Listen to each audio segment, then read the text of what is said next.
Mary Poppins Returns is directed by Rob Marshall and stars Emily Blunt, Lin-Manuel Miranda, Ben Whishaw, Emily Mortimer, and Colin Firth. And this is the sequel to the beloved 1964 film Mary Poppins. It came out over 50 years ago, and it was a truly amazing classic. This was a really anticipated movie for me. I mean, it kind of came out of nowhere, but still, I was excited to see it. I knew from the beginning that Emily Blunt was going to be a good Mary Poppins. I've always thought she's a great actress, and I always knew that she would do a brilliant job with the role. This movie takes place about 20 years after the original. Now Michael and Jane are all grown up. While Michael is mourning for the loss of his wife and Jane is helping around the house, their house is being repossessed. This is where Mary Poppins has to come to the rescue. First off, I love Emily Blunt. She's an amazing and very talented actress. She's also married to John Krasinski, who plays Jim Halpert from the American version of The Office. Anyway, she's probably the best actress to play Mary Poppins in the modern day. She can't replace Julie Andrews, but she was still really good. It felt like she was just playing Mary Poppins. It didn't feel like she was trying to copy Julie Andrews as Mary Poppins, or it didn't even feel like Emily Blunt was acting it. She just felt like the character. She was the character. She just felt so real. My problem, though, is that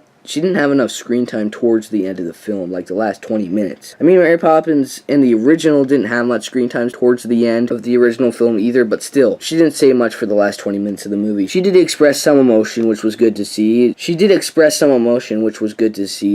always kind of a character with no emotion, so it was cool to see her actually express something. My biggest issue with the movie, though, is the soundtrack. The songs were good, the singers were good, the songs were enjoyable, but they weren't catchy. They were not memorable, and immediately just became forgettable songs. None of them were catchy at all. The movie wasn't that memorable either. I enjoyed it a lot, but it just didn't have the same magic as the original did. It was still a magical experience, but it can't compete with the original. This was a beautiful looking film, but any scene in London didn't have any color. The color scheme was just gray and boring. Again, this movie didn't have many memorable elements, which made it forgettable, but either way, I did enjoy the movie. It was fun, it was entertaining, I liked it, but I didn't love it. It was probably the best version of this movie we will get, which is good, but really, there's not much to work with here. It was completely unnecessary, but it was fun. The child actors in the movie were actually pretty good. Better than most of the child performances that happened this year. I love Ben Whishaw as Michael Biggs. He was soft, he was kind, he was a really likable character. So was Lin-Manuel Miranda's portrayal of Jack, the chimney sweep. He's a funny and likable character. He didn't match Dick Van Dyke's performance as Bert, but he still was a character that everyone could like. This is a movie for all ages, just like the original. This isn't exactly one of my favorite movies of the year, but